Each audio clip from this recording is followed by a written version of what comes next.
Hello everyone, this is LV Amor Cares and welcome. Without further ado, atong isgut-isgutan karon ang saging saba nga linghod o isda nga tilugon. So ako kining napili tungod kay mo i-share sa ako ang pag-umangkon who is a kabuhi sufferer for a long time. Matod pa niya, nagkita kami lately, first time na nagkita kami after 10 or 15 years. Ako nibawaan nga kini siya nga pag-umangkon, legit gayon nga kabuhi unong, to the point nga kanang dili na siya makatulog og tarong tungod kay maghukdong na lang tungod kay mo throw up siya or malipong kun muhigda pagbakod niya malipong siya. So og siya pa ante kana yung malipong ko kanang magsuka ko akong tinai murag mabalik. So mao kana siya nga kibaw gyud ko nga kani siya nagantos gyud og kabuhi sa dugay nga panahon. And so sa nagkita mi ako siyang ginan nga, "Dong, kumusta ang imong kabuhi? Misamot, naulian or unsay update na sa imong kabuhi karon?" Moingon siya nga, "Auntie, nawala na ang akong kabuhi. I can eat anything now." Ko ha, giunsa nimo dong siya? Ani ni siya, "Ante, dunay tawong naka-istorya kanako nga ang nakawala usab sa iyang kabuhi katong tawo nga iyang na istorya kabuhi unon pod. Nya gi-share lang pud sa iya nga ang nakawala sa iyang kabuhi saging saba nga linghod." Kung giunsa man siya, saging nga saba nga linghod, "Ante, kana nga saging nga linghod gipanitan na nako kay mo may instruction, panitan siya dayon adlipon og pino." Kanang adlip slice na siya in English, no? Adlipon og pino, pag humana nag-adlip og pino, usa ka bulig nga saging, no, syempre, or usa ka bunch. Iyan ang gi bulad sa may kaging nagmaayo, iyan gi galing.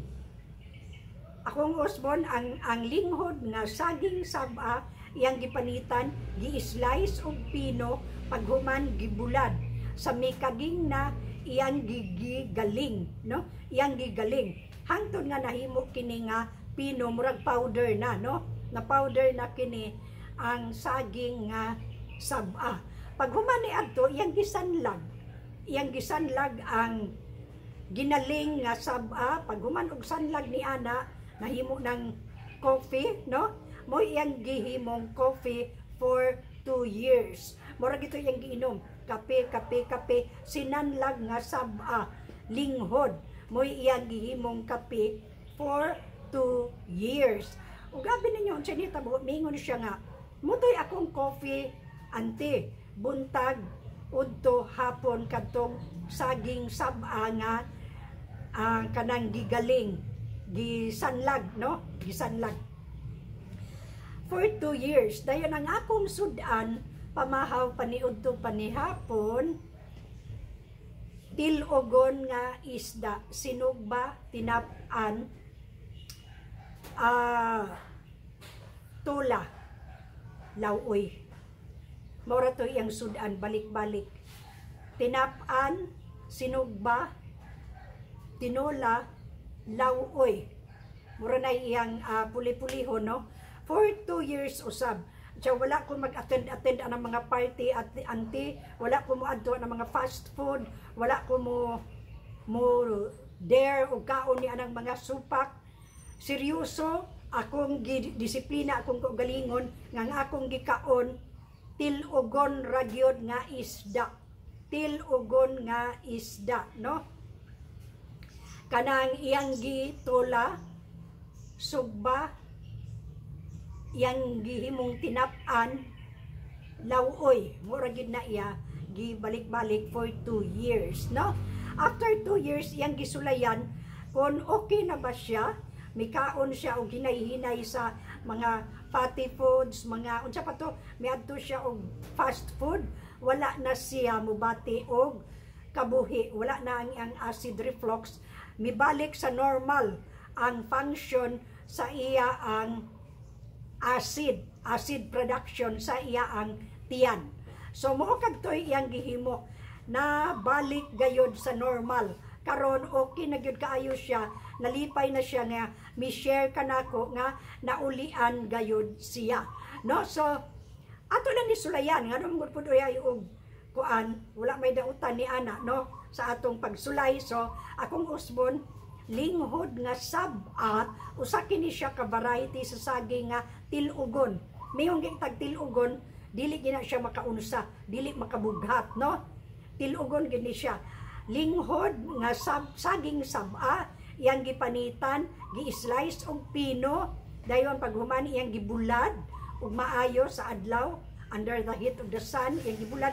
Paghuman ni adto, iyang gigaling, paghuman sa napino na, iyang gisanlag hangtod nga nahimong kanang coffee ba? Nahimong mo iyang gihimong kape.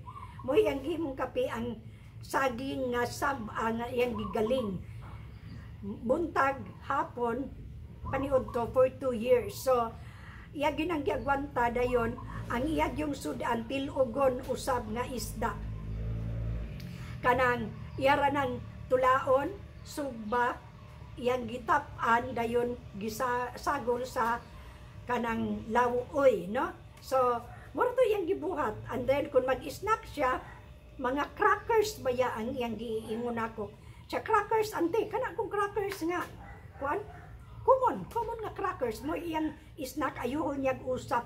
Syempre nung mura to din naulian gid siya. So I hope do nakitay na katunan ni ini nga video. Ako lang pong gi-share ninyo kay balo ko nga daghan gid kaayo ang nag-antos ni anang kabuhi, acid reflux, hyperacidity or ulcer. Kay ulcer naman tong iya kay magkuan naman siya, mag-throw up, then sakit na kayang kuto-kuto dayon ang iya ang pagbawas do na naisagol nga medyo, excuse me, kanang dugo, no? So ingon ana, so ang akong kuan nga naulian gid siya sa iyaang acid reflux, no?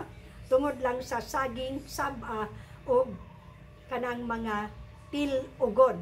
Kung mo ingon mo unsa man ang mga tilugon nga mga isda, kanang mga lagaw, kanang malitubong, kanang mga bulinaw nga dagko, maya-maya, lapu-lapu, lawayan, muna sila yung mga tilugon, katong mga lami gid kanon pud ba din mahalon.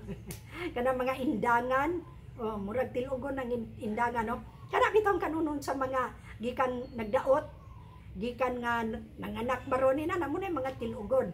Ang prutas pod na po'y mga tilugon, no? So ingon ana na siya mga kabuhi farm, no? So I hope do nakita na po sa ato ang pagkulo kabildo karon nga adlaw mahitungod sa giunsa sa akong pag-umangkon nga naulian gid siya sa iyaang acid reflux, no? So mo lang kadto, have a good and godly day everyone, and please remember, prayer is the best medicine sa tanan natong mga balatian. Prayer is the best medicine sa tanang balatian. Salamat kayo. Please remember, Jesus loves you and me. Bye-bye.